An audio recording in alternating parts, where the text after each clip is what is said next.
grateful to Dr. P.C. Patnaik sir for giving me this chance to moderate the session.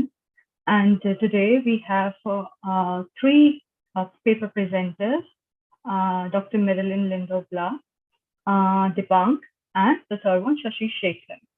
If I'm not wrong, Priyanka Roy is not here with us.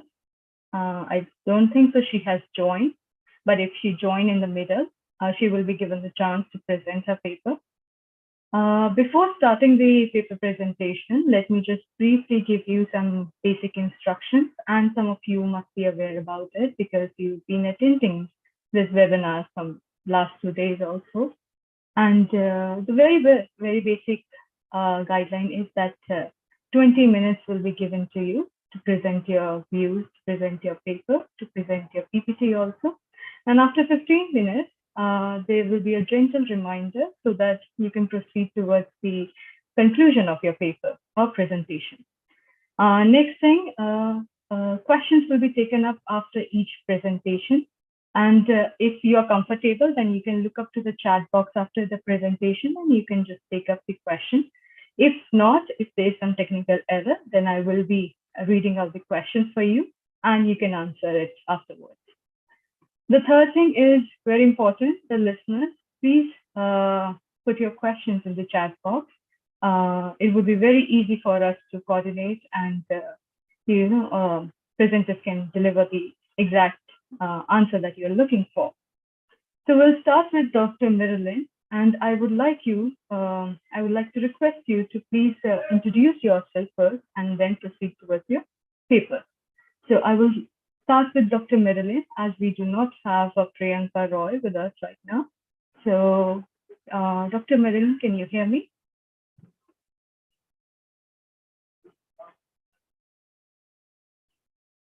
Dr. MIL&LS? Yes, I can hear you. Yes, yes. Do you want to present something like in PPT form or in picture form? 1 second, please.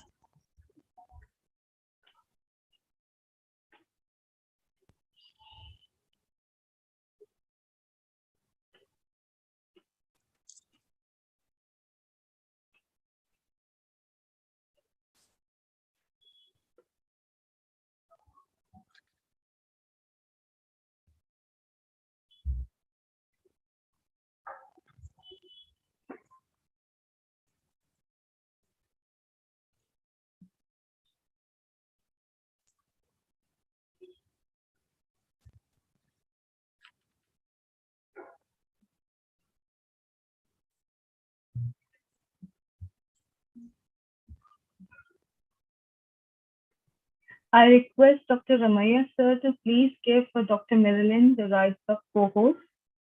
I think she needs to present a PPT. She can share Manvi. Okay, directly share. All right.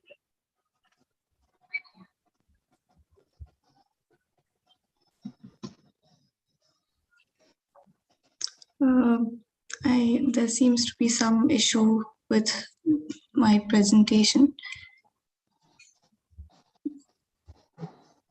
You have ample amount of time as well. We have only 3 people to present. Okay, I think I'll just read out. Yeah, I think I'll just read out my paper.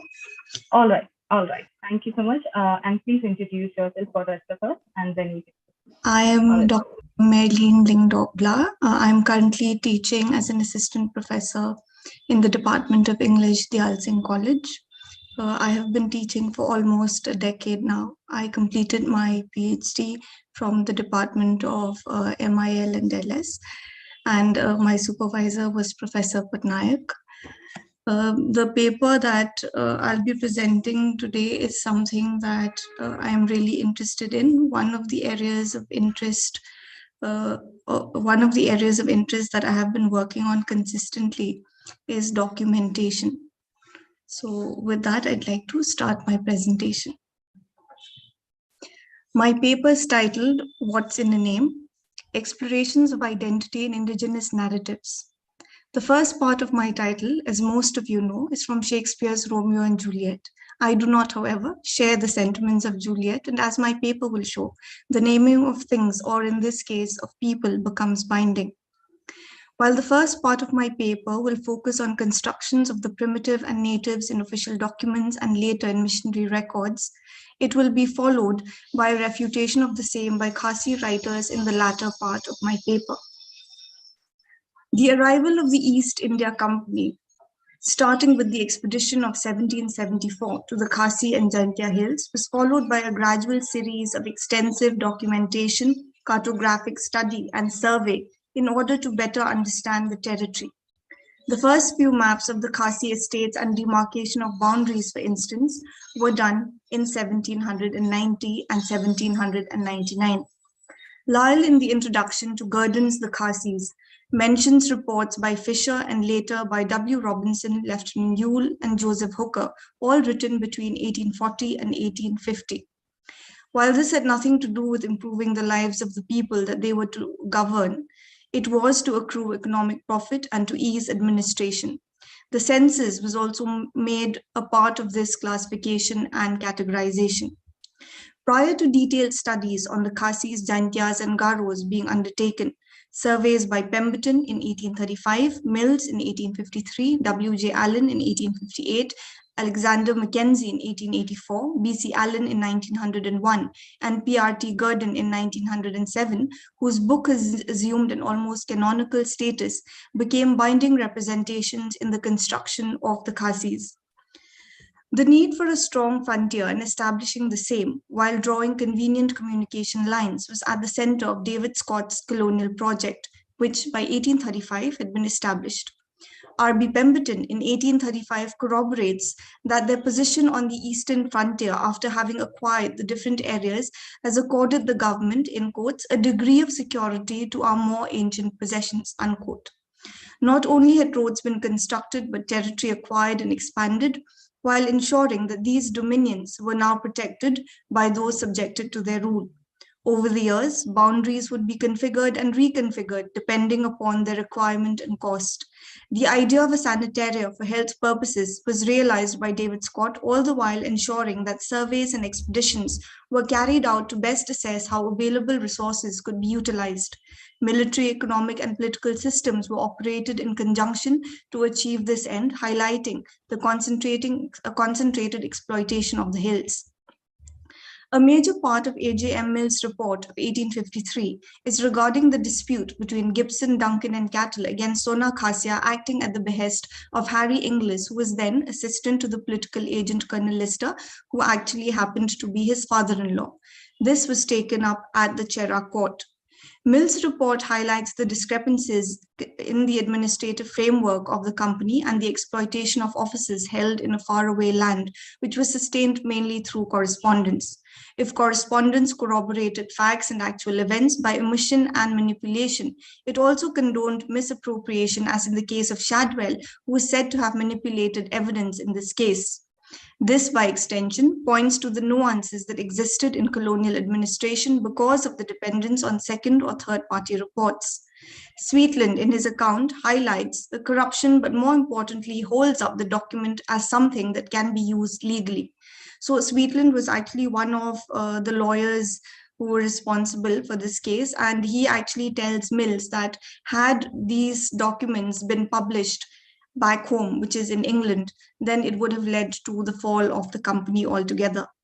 A report by William Lewis on the mission's attempt at educating the people forms part of the appendix of Mill's report, concluding with an appeal that something be done in an official capacity to encourage the spread of education. Following the report, government aid was extended to missionaries, with education being left in their purview. It was only after Mill's report that help was extended to the missionaries, appointments favoring Christian converts who were educated made, and the endeavors would also be seen as beneficial for administrative purposes. Mill's report also contains records of treaties signed by different chiefs who took part in the rebellion under the leadership of Tirot Singh in 1829. These sanads, which acknowledged their dependency, were used to encroach upon territory, gain mineral rights, allowing the government to take gratis when required, provide aid to troops and supply men for construction and troops if necessary, provide themselves when summoned by the Sahib, in quotes, and stated the demand that Tirot Singh would be handed over to the government under the terms of the company. W.J. Allen's report also notes the population data along with other details that were economically relevant. Revenue collection was at the center of such record keeping, as is evident from the reports of the Jaintia rebellions in the 1860s. There were 2 rebellions in the Jaintia Hills. By the 1900s, ethnographic records of different tribes and regions across India are made manifest in the different ethnographical accounts undertaken by the company and then Crown. While B.C. Allen's account on the Khasi and Jaintia Hills can be seen more as a precursor to Gurdon's, albeit not as comprehensive, Gurdon's The Khasis forms part of a series of official publications issued at the expense of the government of Eastern Bengal and Assam. P.R.T. Gurdon was the superintendent of ethnography in Assam. It is the first detailed ethnographical account of the Khasis undertaken by the government, whose earlier endeavors mostly only comprised of annual or special reports. Gurdon relies not only on previous reports like Grayson's Linguistic Survey of India in terms of classification of language, but also on native scholars, interpreters, Christian missionaries, and of course their collection of literary productions. Though part of the project of classifying and compartmentalizing for ease of governance, he is the first perhaps to record detailed customs of the Khasis from an ethnographical and anthropological standpoint. The gradual shift from the initial chapters on topography to a detailed description of the people and their customs points to the shift that had taken place in terms of how the company and crown now saw the hills, years after political and economic suzerainty over the Khasi and Jaintia hills had already been established. The civilizing effect of Christianity is echoed again in keeping with the outlook that Christianity not only meant conversion, but modeling a subject on the basic tenets put forward by those in power, whether it is in terms of improvement of hygiene, manner of dress, or even the construction of houses. Also reiterated by Allen, according to whom, and I quote, "It is the correct thing in the Khasi and Jaintia hills to be a Christian," unquote. It is also mentioned by Catholic missionaries who sought advantages for a convert to be separated from, and I quote, "pagan villages." Whether this actually held true or was a mere pretext, what it did do was to widen the lines demarcating converts from native Khasis and converts from other denominations of Christianity who were constantly at war with each other, by making it visible in outward signs. Such outward signs, apart from geography, are the use of Christian names by the 1850s, pointed out by Morris, and the use of crucifixes, medals, rosaries, sepulchres worn by Catholic converts. Becker, for instance, in writing the history of the Catholic mission, mentions an instance where the inscription Helena, Catholic Christian, translated as Helena, Catholic Christian, is inscribed outside a convert's house. While the missionary read it as a proclamation of faith, it also articulates a self-identification for the Khasi in terms of religion, one of the multiple identities a Khasi embodies today. The boundaries that were drawn were not just around Khasi estates through geographical separation, but within the Khasi community itself. The reports mentioned in this paper were part of detailed reports that were solicited. Besides these, there were also other reports conducted on an annual basis, and though not as detailed and significant, are significant because they show the systemic nature of governing sustained through strong reliance on documents and statistical data, making real and tangible failure or progress achieved, especially valuable to those in power or on the other side of the globe.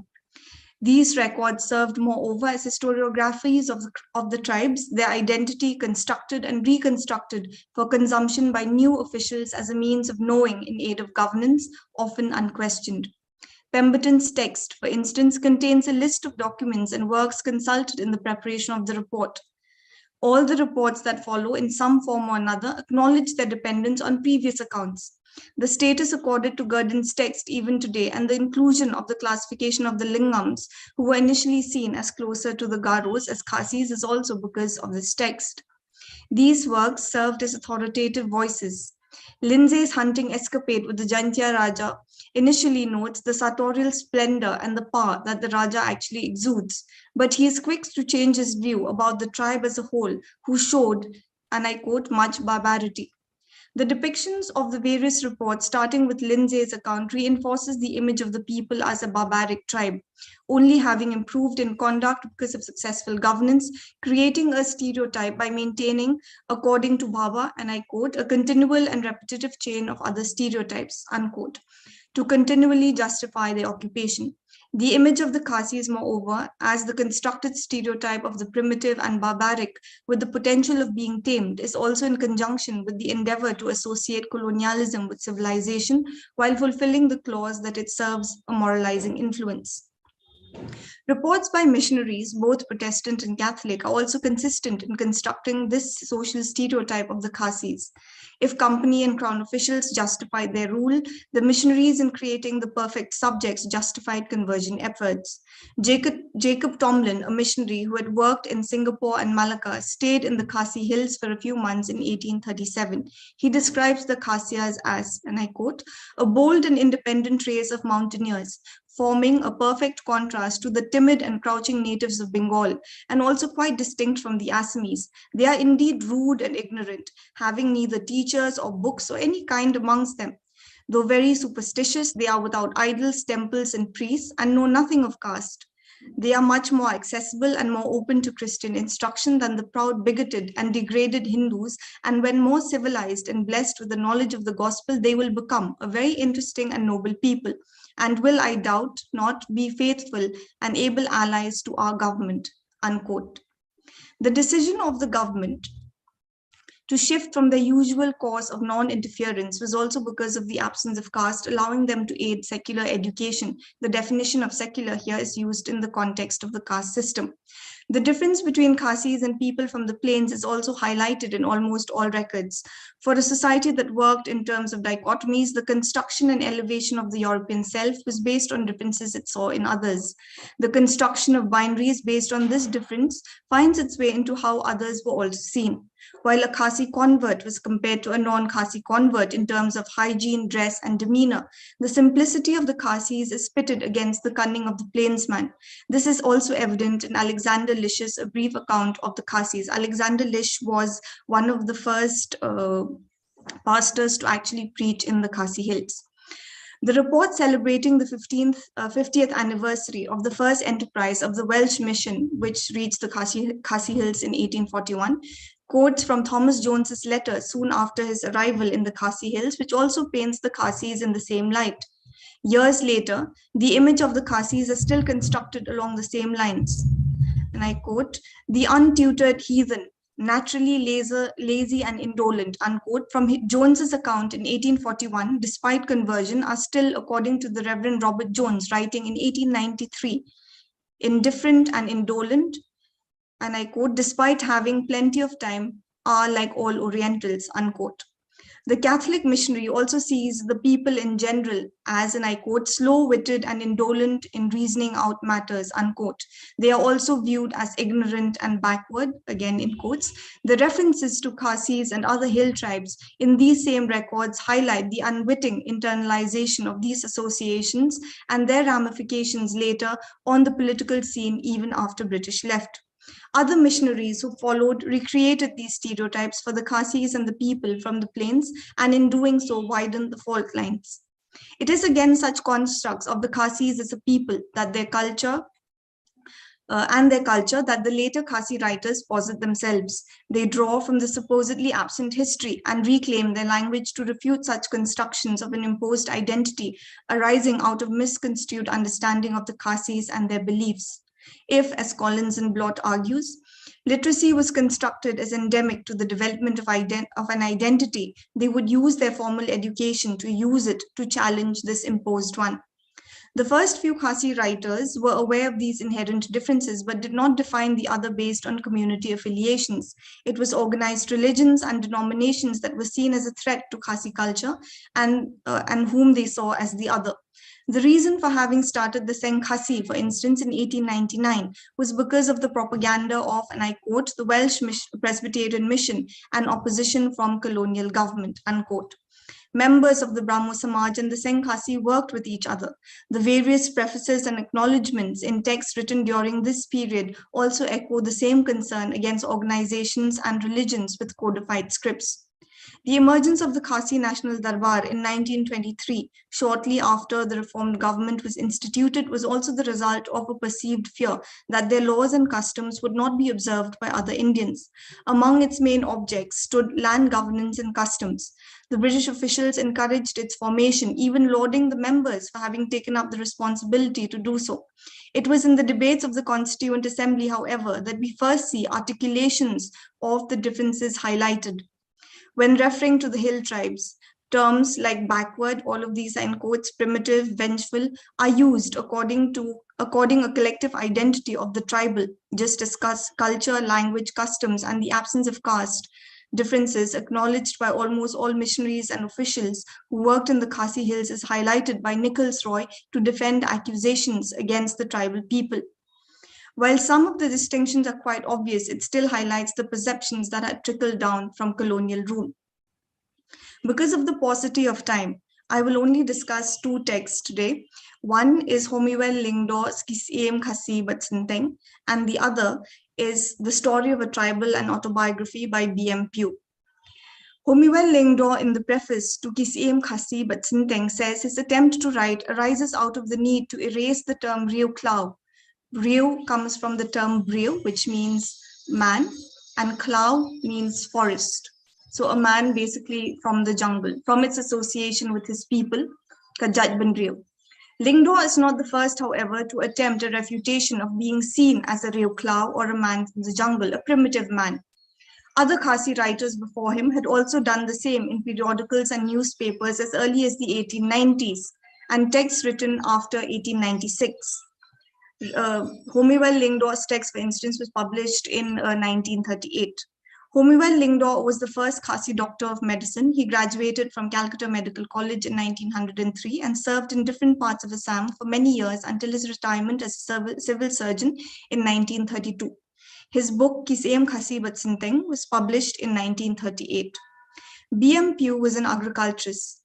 His name is actually Bransley Marpna Pugh. Marpna is his mother's surname. Pugh is actually a name that was taken from his stepbrother because during the rule of the British, they thought it would be easier to have a British surname.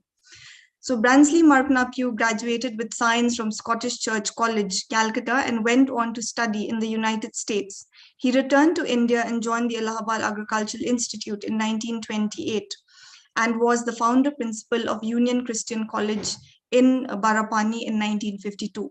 His book, The Story of a Tribal and Autobiography, was published in 1978. In this attempt at asserting that the Khasis have a history, albeit not in the written form, Dr. Lingdo draws from oral culture and traces the lineage of Khasi and Jantia rulers, some with divine origins. In doing so, he challenges the dichotomy of the oral versus the written by using both to hint at the existence of a cultural repository from where Khasis can also trace their identity. If identity is formed by drawing on similarities and acknowledging difference for the Khasi community, it is the use of both. The construct of the other might have changed with time, often being redefined, and so has the self. But the commonalities from certain aspects of culture still serve as determining binders for the community. Today, the Khasi is identified as a Khasi, as a Christian or a non-Christian, along with the various performative roles that he or she assumes.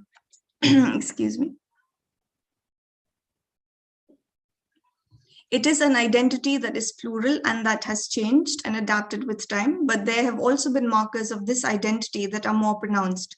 Ethnicity with its markers like surname, language, customs, and folklore are used today by various political and social groups to assert Khasi identity. Language, one of the most visible markers, is one of them. Language has become especially relevant given that religion is no longer a common identifier for the Khasis today, as a majority of the population has converted to Christianity. Lineage for the Khasis is traced through the mother. The importance of establishing clan relations is seminal as it is indicative of kinship ties and a link to the community. Thus, one might find a Christian but still have a surname that would immediately indicate community affiliation. B.M. Pugh, in The Story of a Tribal, an autobiography, narrates how his stepbrother's surname Pugh was adopted by all siblings in his childhood as it was considered more sophisticated, in quotes.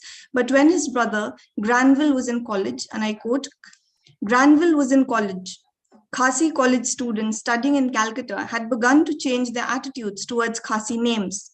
Some had even prominently adopted their mother's clan name. This is how I came up with the title of the paper.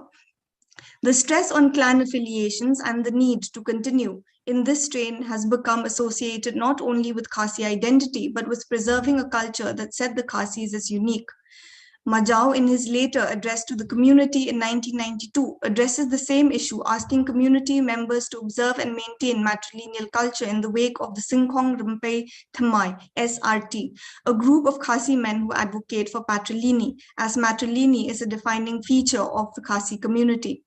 In the larger context, Majau states that such a change proposed by the Singkhong Rinpoche Thamai might lead to inter-clan marriage, which is akin to incest and taboo for the Khasis. In highlighting the importance of myths in nation building, Smith says that myths of origin and descent in particular play a key role in enforcing, and I quote, a sentiment of solidarity, unquote. This certainly holds true for the Khasis, for whom myth and folklore is still resorted to even today to enforce a sense of community affiliation. References to a Hinyotrep or slogans raised as Khono Hinyotrep, the descendants of the Hinyotrep, by groups ranging from the intellectual, political, religious to the militant, are made to achieve this end. The cultural foregrounding, of course, of the story of origin is solidified in geographically locating the Lom Sopet Bning. Besides myths that survive despite an attempt to reinscribe Khasi history by assuming what Dessertu calls a blank slate, Smith also speaks of myths that have been reappropriated. The recent resurgence on the focus of culturally reinvented heroes, for instance, like Tirot Singh and Kyang Nongba, as symbolic of a Khasi identity rooted in history, also deserves mention. The appropriation is not always historically accurate, as has also been pointed by Dr. Semle, but serves as unifying symbols for the community.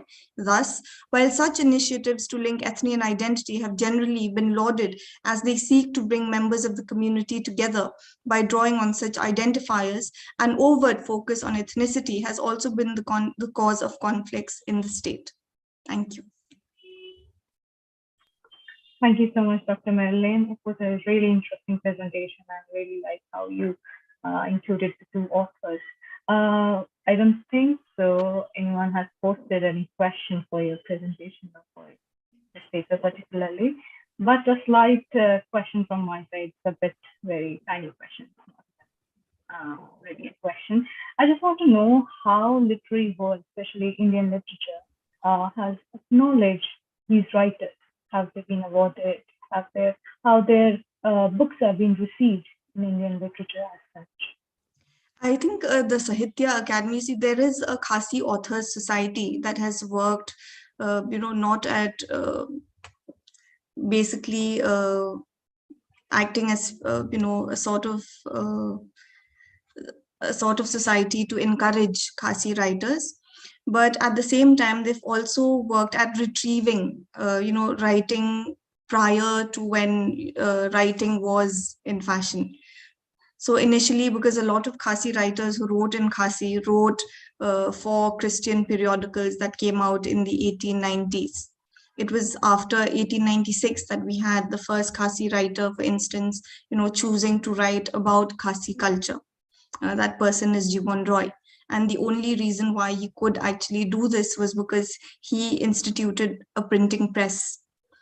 So, of course, printing, documentation, these were things that went hand in hand.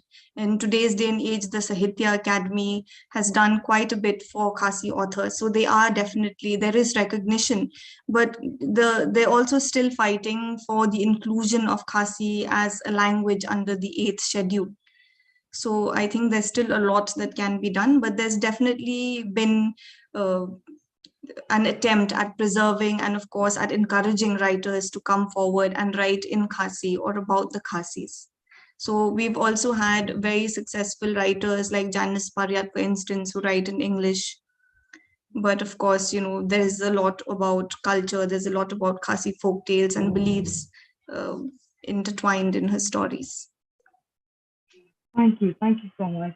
I think Angela Upadhyay just given a feedback. She really liked your presentation. She has written a very informative presentation. I'll move to the next paper presenter as we do not have any question for Dr. Miriam. Thank you so much, Doctor. Next paper presenter is Dipang. Dipang, can you hear me? Yes. I guess I must be audible and visible. Yes. Okay, wait a minute, Dipang. Angela Upadhyay just posted another question. Yes. I'll read out for you, Dr. Marilyn, and if you can see it yourself, you can Yes. answer it. Yeah. Gauri Vishwanathan in Mask of Conquest talks about the role of English education by colonial masters indirectly. Do you think the absence of caste helped the British? Yes, it definitely did. In fact, in the quotation that I read out from Jacob Tomlin, who was this missionary who was there in the 1830s, and even missionaries prior to him, one of the things that encouraged them to go to Meghalaya, and of course, the Khasi and Jantia Hills at that point, Meghalaya was formed much, much later, was the absence of caste. And it's not just Gauri Vishwanathan who talks about, the English education by colonial masters, but Krishna Kumar, for instance, speaks about how the texts that were used in schools under the British Raj were actually used to bring about certain sort of subjects in order to help them govern. So in that way, yes, I do definitely agree with you. That Gauri Vishwanathan's book and of course Krishna Kumar's book is instrumental in helping us look at education in another light. And the British, yes, like you just said, did not want any political unrest due to religious beliefs, which is why up until 1813, when you had the Charter Act, missionaries were not even allowed, because they believed that there would be a clash in terms of religious belief and economic interest. I hope that answers your question, Angela. Yes, I hope so. I don't think so anyone else is dropping any question in the chat box.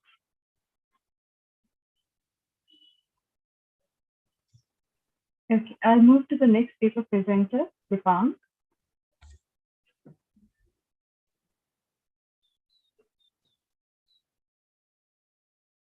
Dipang, do you have any PPT to present? Yeah, I have a PPT to present. Oh, okay. I think you have been given the right cohort. You can present it yourself. Okay, thank you. Okay. Respected teachers and my fellow scholars, a very good afternoon to you all. I would be specifically talking about a very contemporary novel within South Africa. The author is Zach Smada, and he has written a novel which is called as Heart of Redness. So before moving to my presentation or before moving to the actual presentation, I would be summarizing in brief what is the basic plot is all about, and then shall be proceeding further.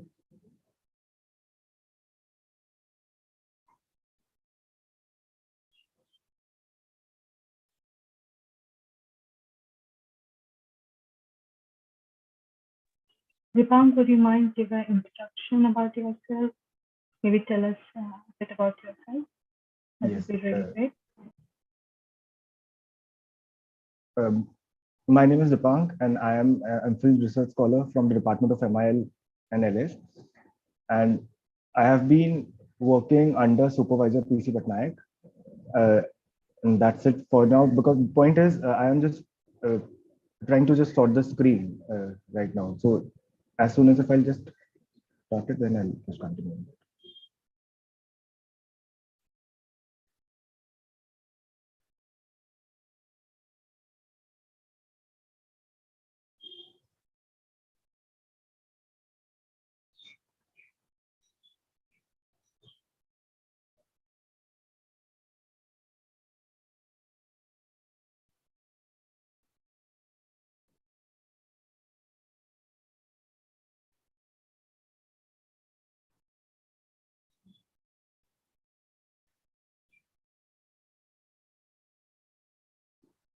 Globalization and its impacts in Zach Smada's Heart of Redness. So I would be briefing with a summary. In the mid-19th century, a teenage prophetess named Nonkuais preached salvation for the Xhosa people. If the people would slaughter all of their cattle and burn all of their crops, the spirit of their ancestors would rise and drive their oppressors. Those were the English colonizers into the sea. The ancestors would also resurrect the cattle and restore the crops. And a large percentage of the Xhosa believers adopted this new religion and destroyed their livelihood. And Zoxa nation might well have been wiped out, but for the fact that some of the people who were unbelievers rejected these prophecies and did not destroy their crops and cattle. These historical events serves as the cornerstone of the Heart of Redness, which presents two intertwined fictional narratives, one that occurs in the time of Nonkwasi and a second narrative that takes place in Koloroa. Koloroa is also a specific place and a condition and a specific region within this Zoksa village, and that is in present-day South Africa. In the novel, the conflict between believers and unbelievers has persisted through the middle generations and continues to present. Believers claim that the prophecies of Nongkwasi would have come true if only all the Soksa people had destroyed their farms and cattle. The ancestors failed to return because of the unbelief of a portion of the people, where unbelievers argue that the folly of the original believers led to the decades of suffering and a strengthening of the English colonizers. This traditional conflict is reflected today in their attitudes towards economic development. Developers want to build a large casino and resort complex near the village, and unbelievers support the proposal because it will bring jobs and money to the region. And believers are dead set against the proposal because it will destroy their way of life, or we might say their indigenous living style. Meanwhile, Kamagu, who is a PhD in economic development and who returned from exile in 1994 to help build the new South Africa, has molded for years in Johannesburg and who is unable to find a job appropriate to his skills over there. And when he meets a young woman who says she is returning home to Kolora, he spontaneously follows her there. Kamagu decides to remain in the village and against his will becomes embroiled in the battle between believers and unbelievers, as well as he was having a love affair with the two women, one from each side of the conflict.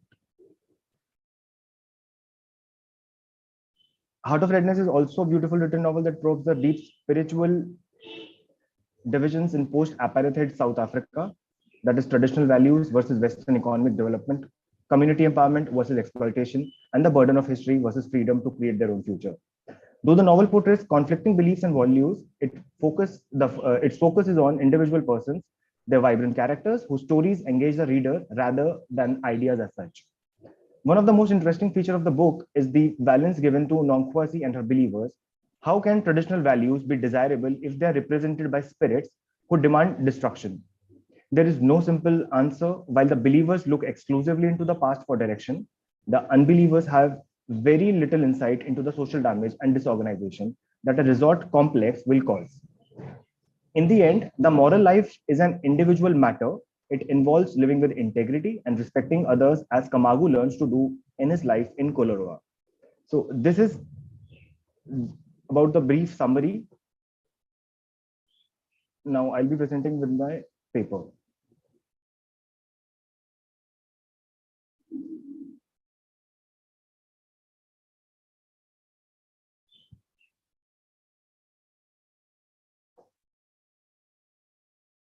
Globalization and its impact in Zach's meta Heart of Redness. As R.F. Derlich argues in his essay, Rethinking Colonialism, globalization, post-colonialism, and the nation, that globalization returns to a condition where it is capitalism rather than colonialism, which appear to him as a major problem.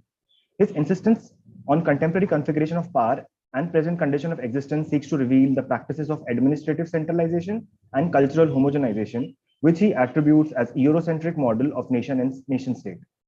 This opens up an entry point to delve into Jacques Mada's novel, The Heart of Redness, to discuss the accumulation of social, political, and economic resources in the hands of people who are referred as the ones who learned the freedom dance and those with the possession of remarkable capital. John Dalton belongs to the latter group, as reflected in his paternalistic attitudes in the process of establishment of communal water project and his general store. While on the other hand, Kamagu attempts to build a cooperative society where the actual stakeholders of the progress and development would be the natives who are active participants in the process of generating income rather than being passive recipients of the imposed order and structure from above. Kamagu's quest for an alternative to the corporate hegemony finds its figure in the plan where the natives can benefit from the things that they want to preserve. His attempt is to make markets where the natives can sell their cultural artifacts and sea harvest in metropolises to gain monetary support out of it while promoting their popularity and tourism. Kamagu makes his stance apparent at the community gathering to deliberate on alternatives to the casino project. He makes himself clear to warn to warn elder people at these sessions that all the black empowerment groups in Johannesburg and other big cities empower only a selected few. They do not provide jobs for the people. Instead, once these large corporations are acquired by these groups, right sizing is used to maximize profits. Thousands of workers have been laid off, and workers are not even empowered by these black empowerment groups because they do not create jobs for them. Instead, they get laid off. The corporation that aspires to develop Kolora into a tourist destination is in the same scenario. Only a small subset will benefit, the party and the directors of trade unions. They have nothing and live in mansions in Johannesburg. They live in their mansions in Johannesburg and have nothing to do with the village. The few jobs that will be produced will actually cost the villagers more than that they would again. Only a small portion of the money made here will circulate in the village. So the primary matter of contention among the later generation of Amoksa people arises from the land rights. The believers resist the transformation which unbelievers envisage for their land in the course of modernization and progress. As stated by Bhonko, we wanted to get rid of this bush, which is a sign of our uncivilized state. We want developers to come and build the gambling city that will bring money to this community, that will bring modernity to our lives and will rid us of our redness. The believers firmly stand against the construction of gambling city and tourist paradise at Kolora by the sea, adhering to the fact that it would alienate and disempower them further in their own society. So Kamagu stands on the construction of the gambling city by the sea is that few men from the village, if any, get jobs. Construction agencies comes up with their own personal employees who are experienced, and a small variety of job is higher than no jobs at all.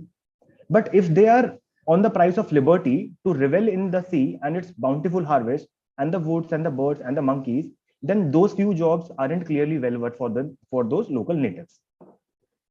This proposed idea of nation formation by Bhonko, with the help of tourism industry, suggests how he views his nation through the eyes of foreign and domestic visitors. On the other hand, Kamagu capitalizes the tourism industry through a different perspective, which attempts to reinvent the traditional beliefs regarding nature and culture in an environment-friendly manner by establishing a backpackers hostel with self-catering services for nature-loving tourists. So this is not completely refrained from displaying the local people and their way of living with certain customs and ritual alongside their natural habitat exotically to others. On the other hand, Dalton's business of cultural village is somewhat a replication of the concept of museum, which exists as a mere showcase of cultural heritage and also lacks authenticity as it is quite disconnected with the present living conditions and lifestyles. Dalton's view of cultural village includes a spectacle where women will wear traditional Isizoksa costume as their forebears used to wear, where tourists will flock to watch young maidens dance and young men engage in stick fights. Critiquing this view of Dalton, Kamagu replies, these will be actors, man, not the real Abhavikta, and won't be showing tourists the true picture of how the Amoksa live. It is too contrived. Real people in today's South Africa don't lead the life that is seen in cultural villages. Some aspects of that life perhaps are true, but the bulk of what tourists see is the past. Melissa Tandiv Mem Borges, in the essay Imagining a Dialectical African Modernity, Achiebe's Ontological Hopes, Sambine's Machine, Mada's Epistemological Redness, quotes, it is in the literature of Africa and African diaspora that a great reckoning is staged, not between modernity and tradition, as it is often expressed, this is a mere side effect, but between a positivist epistemic and dialectical ontology, which seeks to appropriate knowledge and technology to imagine an African modernity into existence. In a similar vein, Kamagu proposes the idea of solar energy, and it wonders to the villagers, explaining we can even create our own electricity. We can harness the sun to light our hostels and our houses. We can even cook and warm our water with the sun. The critique further argues in her essay, modernity is not easily achieved. There are inherent dangers to the already damaged self, as we see, and it is apparently violent, threatening nature, which has to be countered with a weapon.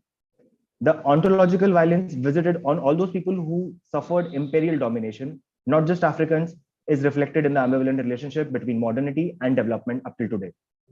It can be conferred that in order to achieve modernity, it is necessary to protect the self from its threatening nature, and in this process, self-reliance can act as the weapon, which has the potential to shield the self from the damaging aspects of the neoliberal development schemes.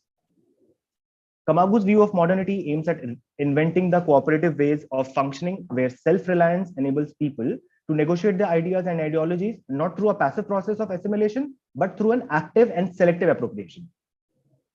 He defines himself against Zolixiva Zimia's vision of modernity, in which all tradition is considered detrimental. He does not consider traditional costume as a symbol of backwardness, but as a beautiful artistic cultural heritage.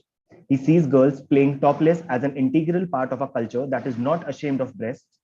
When he sees that traditional Isi Soksa costume is getting popular among celebrities, he thinks of it as an opportunity for his cooperative society to expand its activities to the production of traditional costumes and accessories such as beaded pipes and shoulder bags to be marketed in Johannesburg.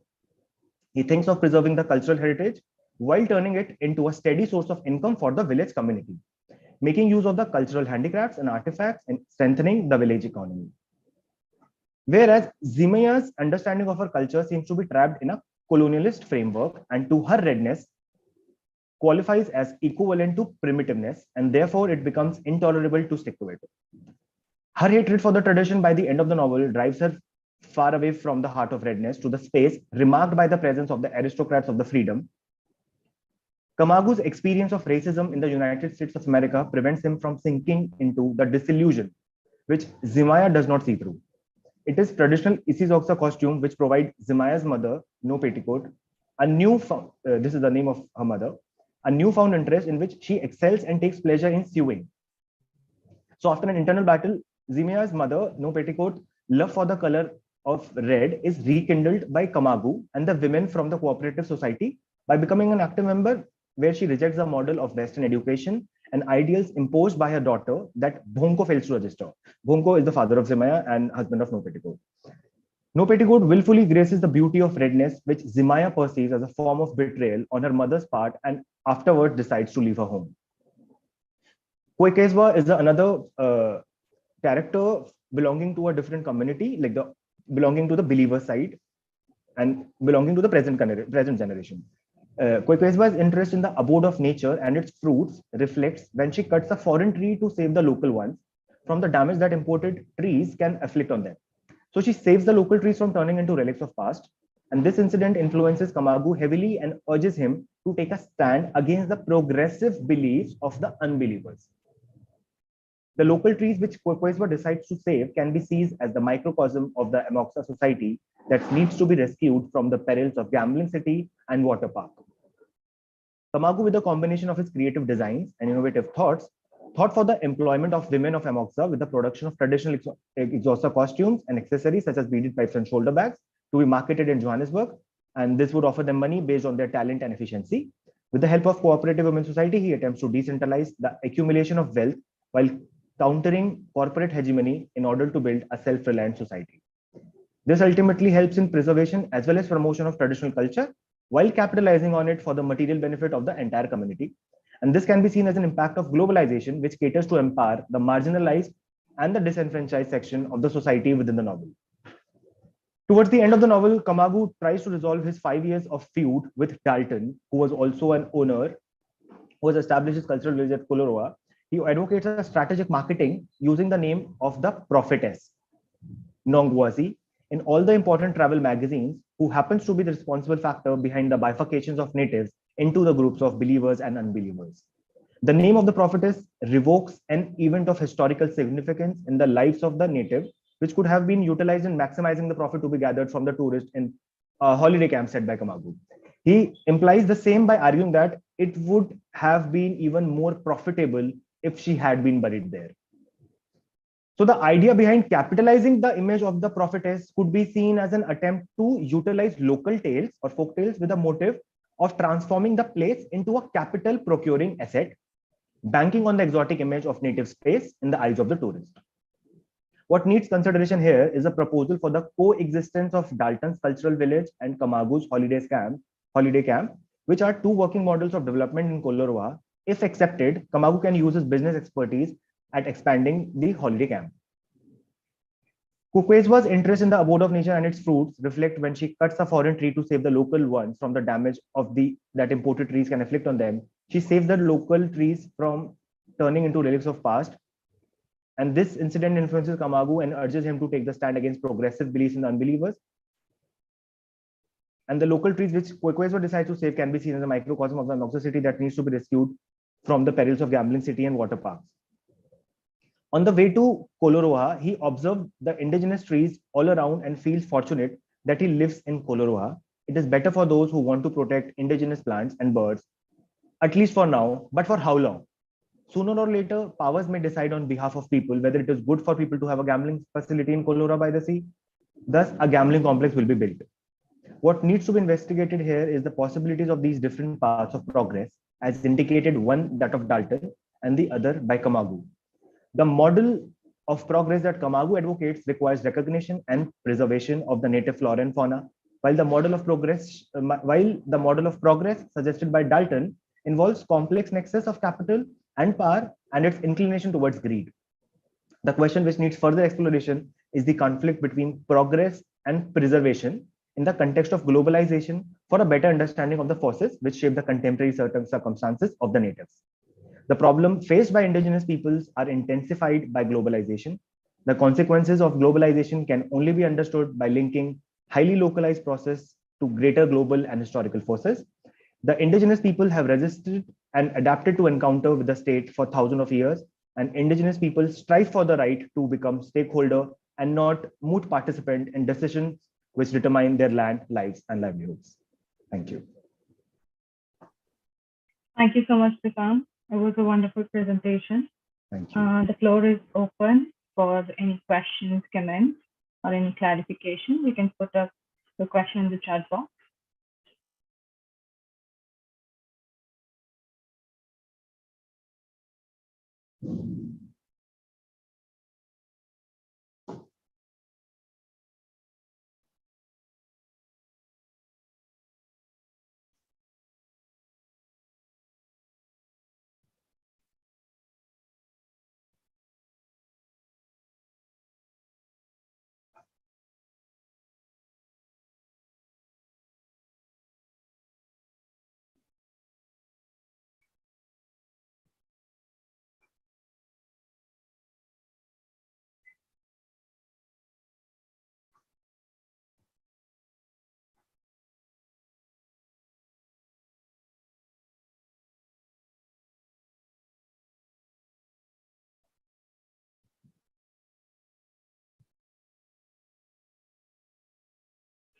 Okay, there's one question by Garima.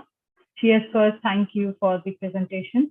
She really liked your presentation. The other question that she posted was your inspiration behind the topic for your presentation? There isn't any actually the inspiration behind the topic of this presentation. My intent was to work on anything which is contemporary, which is working in a present scenario. And this novel is published around 2000, like that. It is a very specific contemporary novel, and that too specifically, this work was also nominated for the Commonwealth Award, the Commonwealth Writers, this writer, and that too.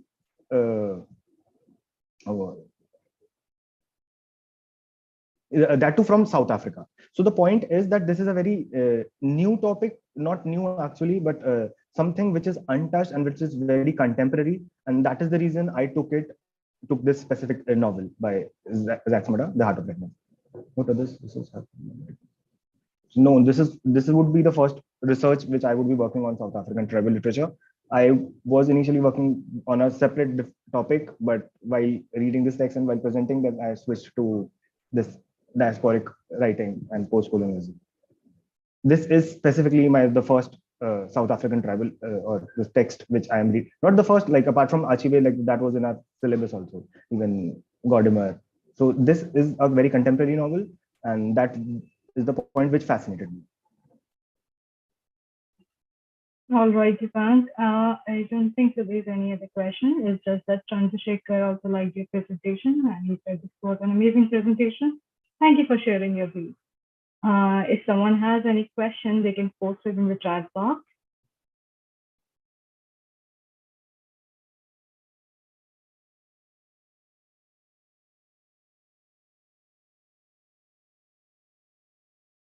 There's one more question by Garima. I would be I was also thinking to compare the South African tribal culture with the Indian one. As Indian, I wrote a presentation when I was in MPhil, like position of women in Santhal folk tales.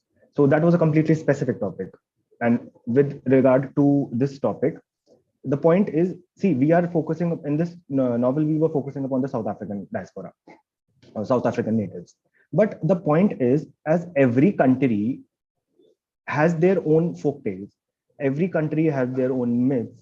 So there must be certain benefactors or the connecting dots which we have to connect if we want to compare it. So I would also be working afterwards within while linking South African tribal culture with that of Indian one, because South African tribal culture is also similar. Lot if we are trying to use this word similar in sense, there are shamming mythology that is also based on certain idols, religion, not complete religion, like certain practices which we, if we want to give a name as of a religion, then those are the practices which are very common also. See, and even this the prophetess which she prophesizes, right, that if you want to sustain, then you can kill your cattle and you can destroy your crops so that the ancestors would resurrect and the whole new generation would be come into play. And the idea behind, there's a particular essay also regarding the same novel. The idea behind all of this prophecy, although stated by a black woman, if I'm saying, for the own community, but that idea was seeded by the British, because those people were colonizers over there, and they, what they used to do, I'm talking about the British, they used to appoint certain natives on a position. For instance, when we were under partition, when they were ruling us, they used to appoint certain gentry classes and being considering them as a subedar, and then those subedar, those people have to manage everyone, like manage the Indian people. Similarly, over there also, British were doing, they was choosing certain people, certain, for instance, anybody, and those would be the governing body, if we are using this term. So they would be questioning them, they would be questioning their own local people. So what they did, what British did, they were appointing somebody on a position from their own community so that those people would be responsible. And as far as this prophecy is concerned, they were aware of this fact that in case if these people are fighting amongst themselves, their whole civilization would end, and then we can start from our own perspective, from the own new end.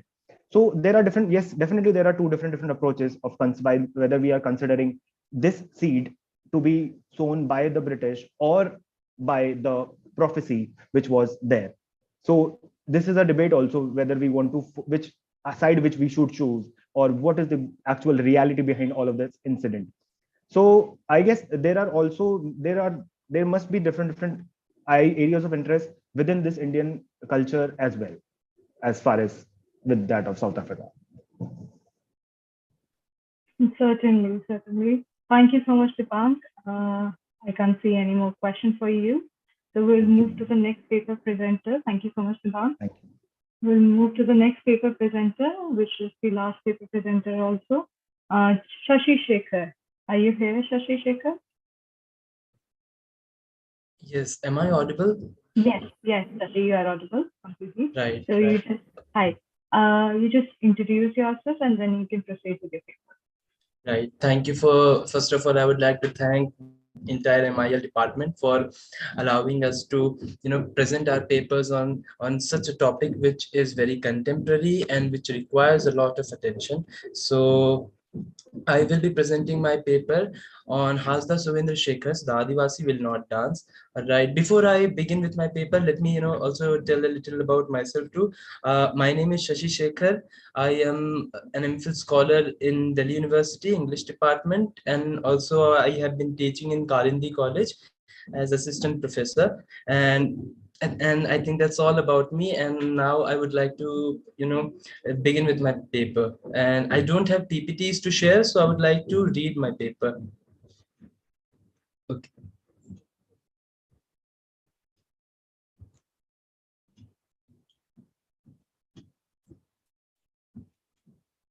Right. So before I begin with the paper, let me just brief about the ideas that I am going to talk about. So this is about, the continuous process of disenfranchisement that the natives or the subalterns they are going through, right? And my focus is not to rely on the past legacies, but to focus on the contemporary situation and realities in order to capture their current reality, and not to be preoccupied with their past. Of course, consideration of past is an important aspect of their present scenario, but again, my focus is more on their contemporary realities. Okay, on that note, I'm beginning my paper. In the process of historicizing colonialism, Arif Darlik argues in his essay, the name of the essay is Rethinking Colonialism, Globalization, Post-Colonialism, and the Nation. He says that modern colonialism has reconfigured itself with the complicity of capitalism, encapsulating the third world nations in developmental meta-narratives framed by imperial hegemony. In the spatial mapping of the world into a tripartite order, which is again first world country, second world country, and the third world country, what seems to be missing is the internal differences and clash of interests within the third world countries, which have been overlooked, whereas the local nexus of elites have captured the political and economic domain of policy making, as well as the cultural domain of knowledge production. Thus, the subalterns have been consistently pushed into the realm of silence, where they encounter manifold oppressions while staging their everyday resistance against the ongoing processes of disenfranchisement. Furthermore, a sense of alienation has been brought in the lives of these diverse subalterns by corporate lobbies, which have a huge role to play in the internal as well as external affairs of governance within third world countries. This part is focusing on the institutionalization of post-colonialism in academia, how we look at post-colonialism and what are the different approaches to it. So the institutionalization of the academic discourse of post-colonialism in Western academia has prioritized cultural turn in the theoretical understanding of recent nuances of post-colonial subjectivities, which shifted the erstwhile focus from the political and economic to the cultural sphere. Drawing from Arif Darlik's recent theorization, where he calls for a reconfiguration of past legacies by a contemporary restructuration of power rather than excessive preoccupation with the past over contemporary realities. There is a need to take cognizance of the changes in the practice of capitalism and nation state, along with a detailed mapping of the everyday conflicts and resistance exhibited in the lives of the subalterns. This paper shall attempt to take the argument forward and map the various forms of struggle encountered by Santals in Hasda Suvendra Shekhar's compilation of short stories, The Adivasi Will Not Dance, which was published in 2015. The objective of this paper is to foreground the significance of the study of the contemporary realities and everyday struggles of the subalterns in the South Asian context. The compilation of stories published in 2015 provides a crucial insight into the recent spatialization of the subaltern life in a globalized world marketed by capitalist and nation-statist hegemony. Reading Hasda's anthology in the light of Darlik's claim that contemporary post-colonial criticism, whatever its virtues, is also an elite affair, an expression of cultural conflict and contention within a global elite. And globalization returns us to a condition where once again it is capitalism rather than colonialism that appears as the major problem. Therefore, there is a need to look at the condition of the subalterns in a non-homogeneous fashion to capture the nuances of contemporary conflicts and their representation in academic discourse as well as publication or circulation of such narratives in civil society. The methodology necessitates a rethinking of the theorization of the tribal as the subaltern beyond a mere emphasis on experience and embodied consciousness in order to bring forth the structures of geopolitical inequality and unjust plundering of natural resources by transnational corporations in the peripheries of the world, compounded by state-sanctioned colonial practices. As Dudley points out, that, and I quote, national colonization characterizes the relationship between the national and the local, as is visible these days also in the proliferating assertion of local cultures against the national or global hegemony. In the era of globalization, contemporary post-colonial studies must enable a robust critique of global inequalities while embracing ever new paradigms to address issues like migration, displacement, unemployment, infrastructural development, and the notion of progress decoupled from Eurocentric and capitalist modernity, rather than simply fostering respect for cultural difference. It calls for an engagement with the ongoing resistance by indigenous tribals against the destruction of subaltern lives and the ecosystem that sustain their livelihood, and the social structure by an all-encompassing capitalist world system. However, the resistance needs to be seen in conjunction with the cultural and social interactions taking place not just between the hegemonic classes and the subaltern, but also among the different layers within the subaltern. In this context, Chu Wai employs Manuel Castell's idea of the fourth world. Again, this idea of the fourth world is very important for us to understand the recent nuances of the division of the world into a tripartite system, that from where the fourth world is arising. Okay, in that context, Wai explains in her essay, and the name of the essay is Post-Colonial Discourse in the Age of Globalization. She argues there for a layered perspective, and I quote, "The fourth world is another critical attempt to imagine beyond the given discursive framework of global knowledge production and to locate another site of struggle among indigenous people. And we have already entered the age of the fourth world, which is made up of multiple black holes of social exclusion throughout the planet. The powerless indigenous people are further marginalized within the global economy, and the problem of injustice becomes more rampant." And quote close. Why views institutionalization of the post-colonial discourse as a problem in Western academia, where it gets ossified, and rather than offering alternatives or a way out of capitalist modernity, it becomes another discursive framework engulfed by elite affair. To this problem, Why proposes a solution, which is, and I quote, "to recognize that post-colonialism must keep moving to remain disruptive," quote close. Consequently, the mapping of the changing domain of cultural and material reality is inevitable in order to formulate the theoretical understanding of contemporary configuration of subaltern lives.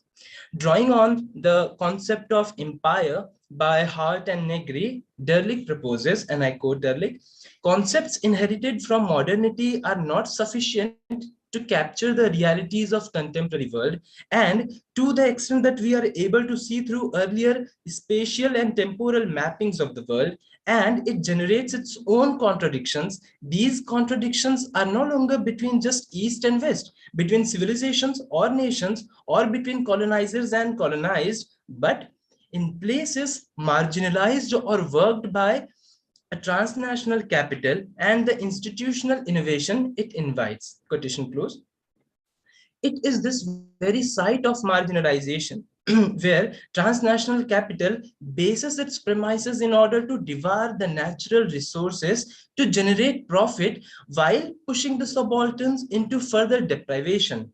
Hasda Suvindra Shekhar, in his book The Adivasi Will Not Dance, depicts the contemporary condition of the fourth world, where tribals are forced to confront the exploitative nature of global capitalism as well as nation-statist colonization, which masks itself under the disguise of developmental meta-narratives.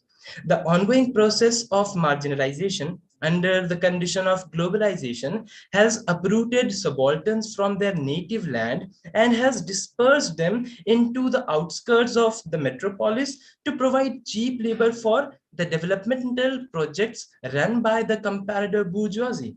In the title story, The Adivasi Will Not Dance has the foregrounds the plights of Santals who have lost their land and thus are unable to farm anymore because their lands have been acquired by a mining company which extracts coal and valuable stones to sell them in faraway metropolises. The narrator of the title story, Mangal Murmu, he says, and I quote Mangal Murmu, the owners of the company earn so much money from our land, they have built big houses for themselves in town, send their children to good school. When sick, they get themselves treated by the best doctors in Ranchi. What do we Santals get in return? Tatters to wear, barely enough food, such diseases that we cannot breathe properly. We are losing our sarna faith, our identities, and our roots. We are becoming people from nowhere. And the quote closed. This shows the lost sense of belonging and former socio-economic conditions which have been replaced by poverty and inadequate health facilities, consequently degrading their lives and natural habitat. In another story titled Basojhi, Hasda describes the debilitating condition of the mineral-rich zone of the Chota Nagpur area, which is Sarjomdi, where a mine and copper factory were founded. He writes, and I quote, Sarjomdi, which bore the repercussions of development, the nationalization of the mine and the factory, the opening up of two more quarries, and the confiscations of the villagers' properties, so roads and living quarters could be built. Sarjomdi, whose men were given jobs as unskilled laborers in the mines and the factories in return of their fecund land. Sarjomdi, which is a standing testimony to the collapse of an agrarian Adivasi society and the dilution of the Adivasi culture, the twin gift of industrialization and progress. Quote close. This reflects the changes brought in the formation of the post-colonial nation state, where capitalism has erased the erstwhile practices of socio-economic regulations, which was primarily an agrarian setup, and transformed it into an industrial mode of production. Here, power over land and its natural resources have been snatched away from the tribal populace and transferred into the hands of few privileged ruling classes.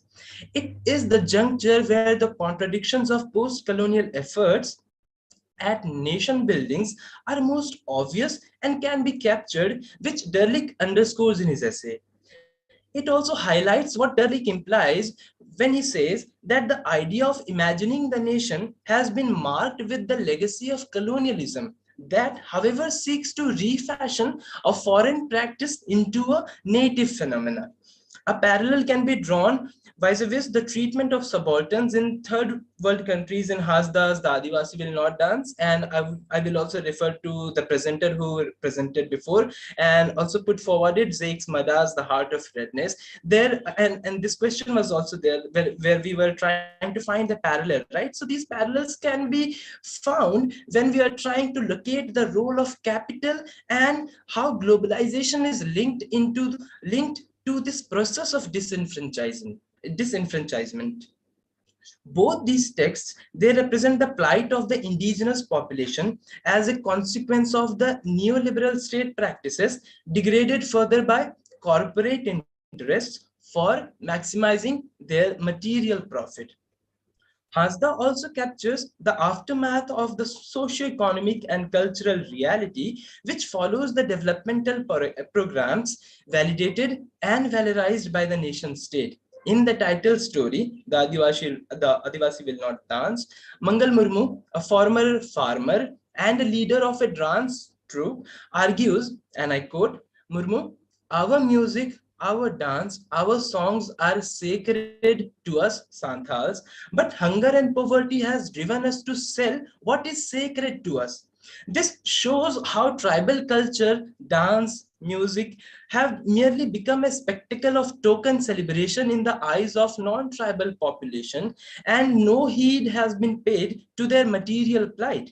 The loss of their cultural values gets intensified when coupled with their everyday struggle to sustain and survive.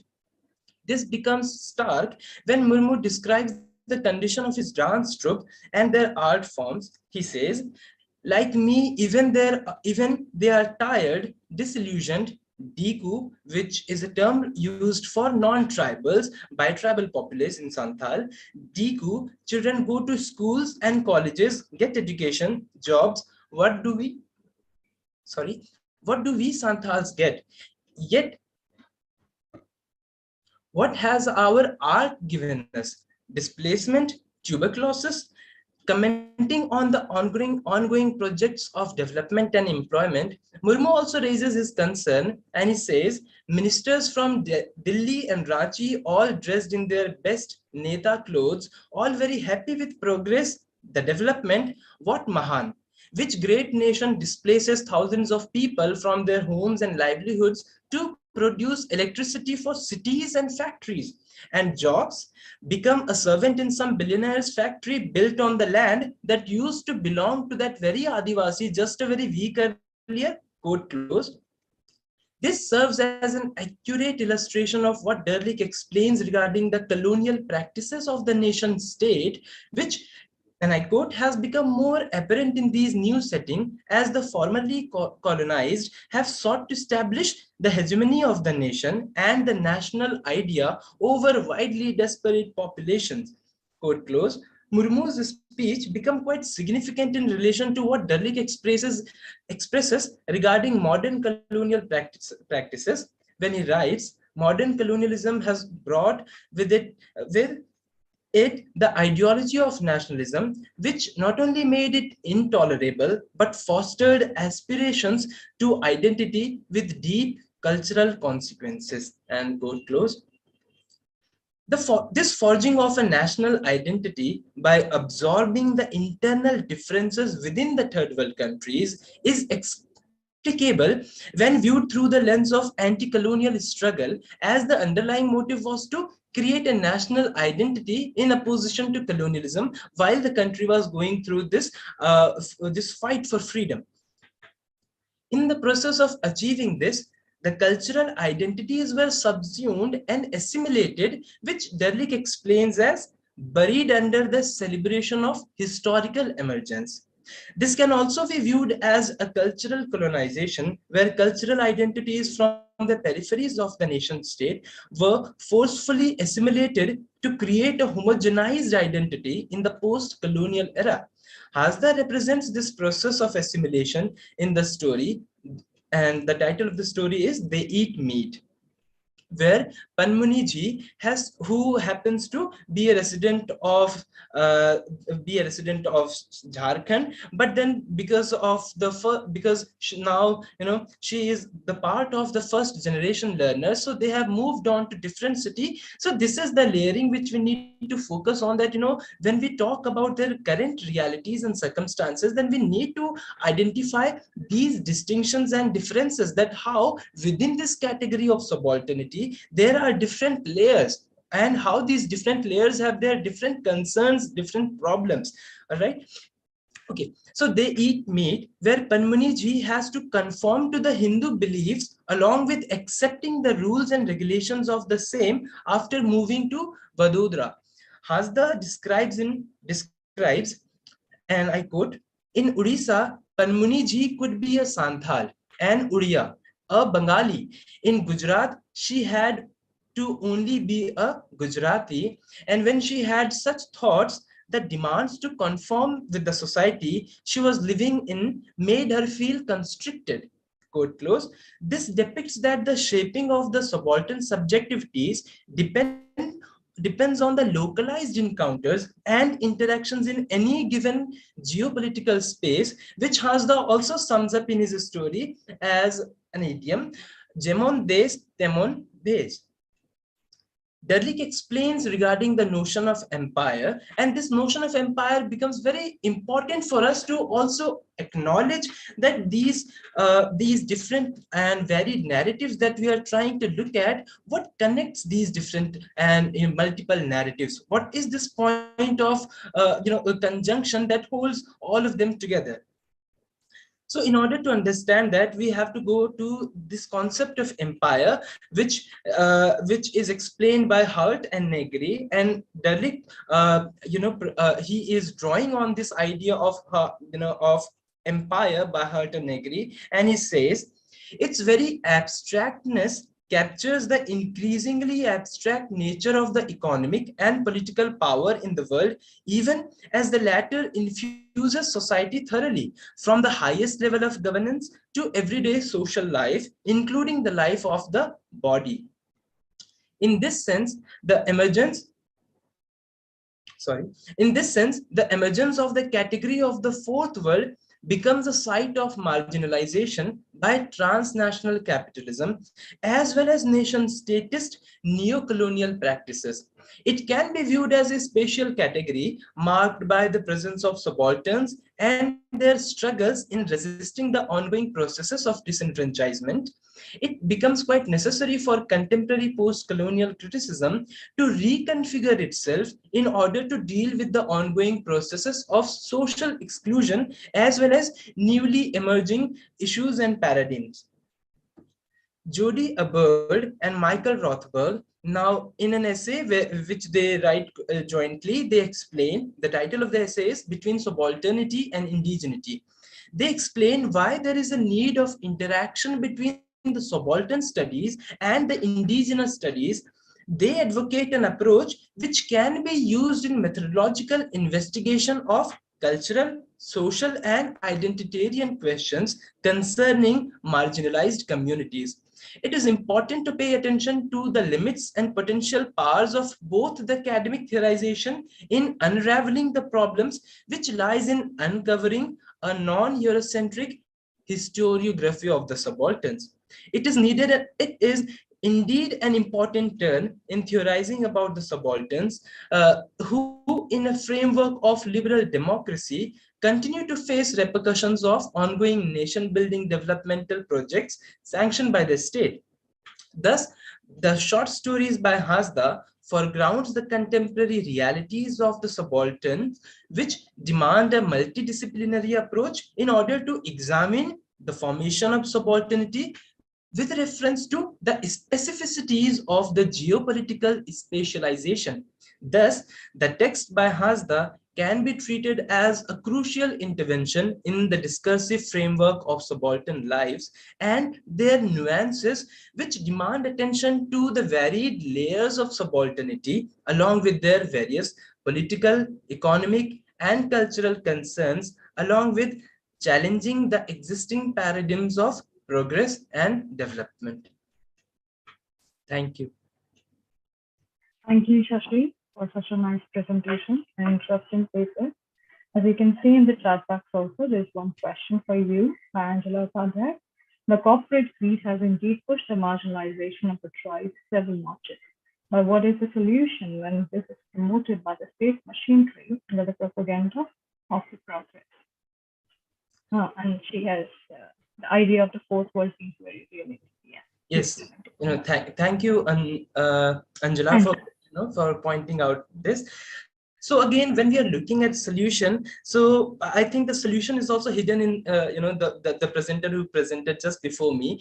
There this idea of community and serving the community was highlighted by Kamagu and his project, which can be seen as which can be seen as an alternative to the path of progress and development, which was coined by, if I'm not wrong, Dalton, right? So how these two processes are very different, but then they both the processes, they are concerned with progress and development, right?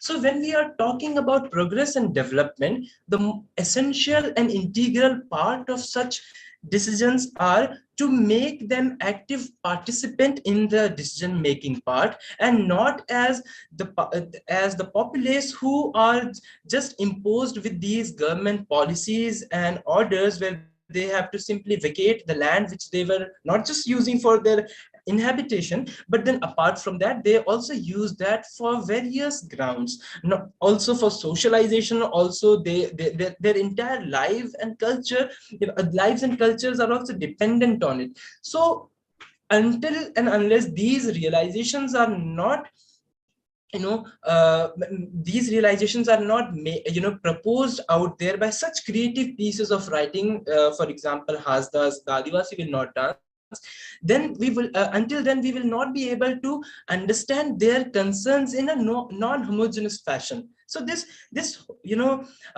dangerous homogenization is something which we also need to be very aware of when we are thinking about progress and development, that who this progress and development is for. So I think that this could be, one way to look at the problem and to propose a solution. I hope that that satisfies your query. Okay, I hope so. Next, Chandrasekhar really liked your presentation. And he has commented, thank you for an insightful presentation on the topic of contemporary relevance. And there's another question by Dr. Pankaj Sharma.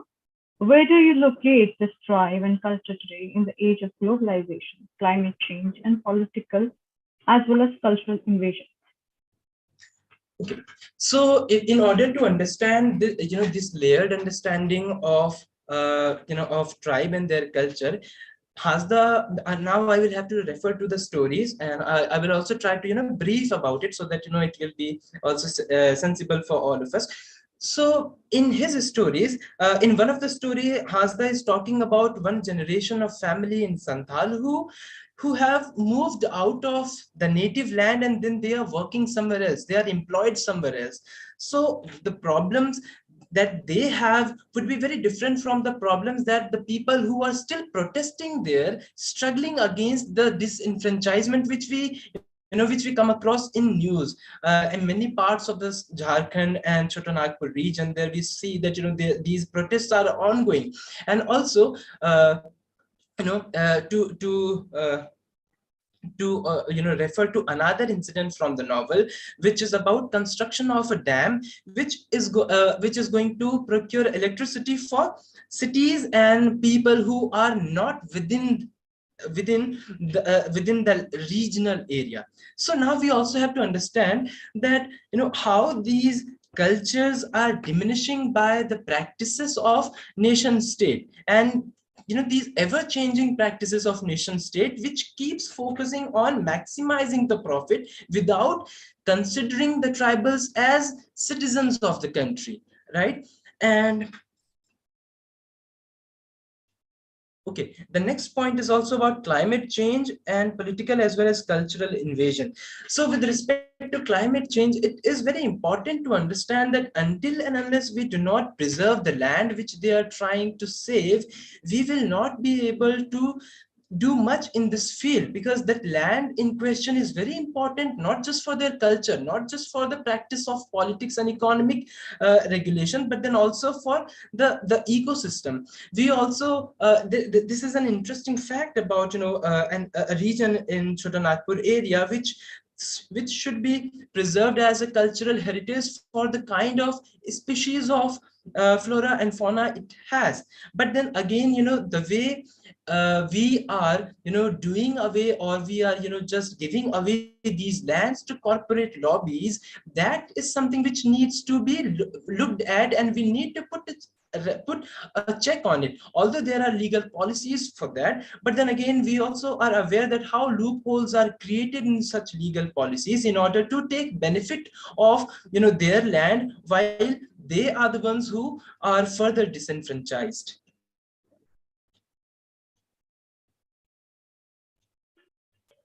I think you answered most of their questions and most of the part that Dr. Pankaj Sharma asked. I can wait for another 10 minutes for anyone else who wants to drop a question. Meanwhile, I would like to ask you something. I was really interested in your presentation. Language plays a very important role when it comes to marginalized groups, and especially when it comes to tribal people. Coming from a tribal writer, and Santali is one of the writings. You have the script of Santali as a language also. So I was interested in looking your perspective over the fact that why Adivasi writers, tribal writers, are not aligned towards propagating their experiences, cultural or maybe political perspective in their own language first, and then coming to the English. Although I know that he has been educated and writing in English, but he is also a translator and translating from Santali to Hindi, Santali to English. So, what is your perspective regarding that? How do you see as a language as a biggest, agent, or maybe a biggest area in which you can decolonize, or even, you raise your voice? So, what is your take on that? Very interesting, Manvi. Thank you for pointing out the language quotient here. So one thing which we can infer from the choice of the language which has the chose for these narratives and the expressions which he wanted to put into words. We have to understand that this language is also the language which connects people globally, and because we are talking about an issue which also happens to be connected on a global level by the means of capital. So how capital plays an important role in all these changes which occur in the lives of the subalterns. So again, now if we try to understand it in terms of language and linguistically, then we would know that this is very important. And again, we all are aware of Spivak's very famous essay, Can the Subaltern Speak? There we do talk about the capability of subalterns to speak, and again, if they are the subalterns, if they can speak. So these are the questions which we have, and again, in order to take cognizance of this matter, we have to understand that has the he did choose to write in English, but then he did not refrain from including many of the idioms which are popular in the native language. And again, when we are talking about script, Santali script, then we also have to understand that the script is different, and again, the way the people in Chota Nagpur region, the way they are interacting with other groups in the same vicinity, so that language has also that is also important, and that has to be taken into account, that how they are socializing with others. So this is the very juncture where they are socializing with others, how they present their experiences, how are they representing themselves, in order to understand it better. I think Hasda has tried to capture these realities or these expressions or these experiences in English, so that it will be available to large and majority of the readers on a global scale. But he has not completely given up on the idea of preserving his own language, right? And that is the reason that why he infuses many of the phrases and idioms which are popular in the region, and these are there in the text without any footnote, without any endnote, so that the readers will have to struggle on their own. And it is also the effort on the part of the readers to show how, to what extent they are ready to understand and know more about these cultures, rather than just being someone who are fed with all these information. So that is another important aspect of with respect to the language which I think of the compilation. Correct. I think I completely agree with you with the way you told me about that, how idioms and other phrases are being included in the text and no footnote is being given to you. So that is your responsibility to look up to the culture and look up to the language and their annotations for so it is a good initiative on the part of a writer. Okay, there is a comment from Dr. Pankaj Sharma. He really liked your presentation, very nicely explained. It is really appreciable. And I think Dipang has posted one question in regard to the development and preservation. Who do you think gets the benefit, the natives or the capitalists? Okay, so this is a little complicated, because when we are talking about development and preservation, so these the question will change if we try to look at it from different perspectives. So for example, if I am opting the perspective of DIGO, and again to refer non-tribal perspective here, then for development for the non-tribal populace would be to be able to use the electricity which is being produced in the land of the tribals. So for them that will be development, because now they are getting electricity in their houses which was not available to them before, right? But when we are talking about preservation, we need to understand the kind of the path of development which we are taking, that is not leading us anywhere to preservation. Because again, in order to construct and in order to come up with these projects, in order to actualize them, we have to take certain step which will be anti-preservation. And that is one of the reason why the natives, the aboriginals, have been consistently fighting against this land disenfranchisement, because they also happen to preserve the nature, because they understand the importance of the local trees. For example, Dipank, you talked about the character Zimia in the novel Heart of Redness. She understands this very well, that why it is important for her to at least know and acknowledge that which is the native tree and what trees were actually imported from somewhere else. And the way she is trying to preserve the native trees, because they are, they have some sort of importance in their lives. So that, that is their intake of preservation and development. So this is a clash, direct and indirect clash of preservation and development, that we are noticing here in all of these narratives, be it Zakes Mada's Heart of Redness, be it Adivasi Will Not Dance by Hansda, and other writers of the contemporary age, because they are all fighting the practices of neocolonialism. And in order to fight it, you have to fight the greed, which is also a part and parcel of the developmental meta narratives that we get to hear in newspaper or through many other popular mediums.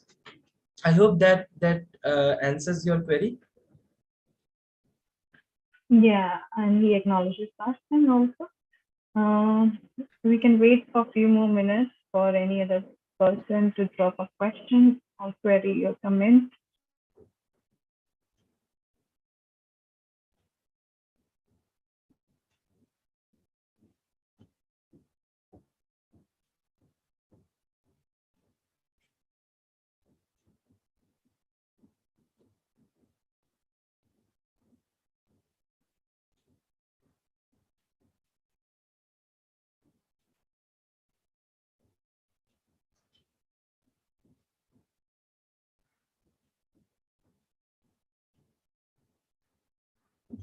Okay, I don't think so there is any question for you. And yeah, no one posted it in the chat box also. Thank you so much. Thank you, Shashi, for this enriching presentation and your thought-provoking answers that has been asked by our listeners. Thank you so much. Thank you, Manu. I will now end this session and thank all of you, all the listeners, all the presenters who joined us and presented their views. Thank you so much, Dr. MIL&LS. Thank you, Dipang, and thank you, Shashi, for your researched, well-researched papers. And, the questionings were also up to the mark. And I mean, I can see that many people, many listeners questioned you regarding your presentations and your papers. That is a very delightful thing to have in the session. So I thank everyone. Thank you. Thank you, Dipang. I thank everyone for joining us in this session, and we'll look forward for the next day. Tomorrow, we will have the last webinar, last day for this webinar. And I hope I will see you tomorrow as well. Thank you. And I'll ask Dr. Venkataramaya to close this Yes, session. Manvi, thank you so much, Manvi, and other paper presenters. So we will meet tomorrow at 10 a.m. Okay, thank you. Thank you, Thank you Sam. so much. Thank you, one and all. Thank you. Thank you, everyone.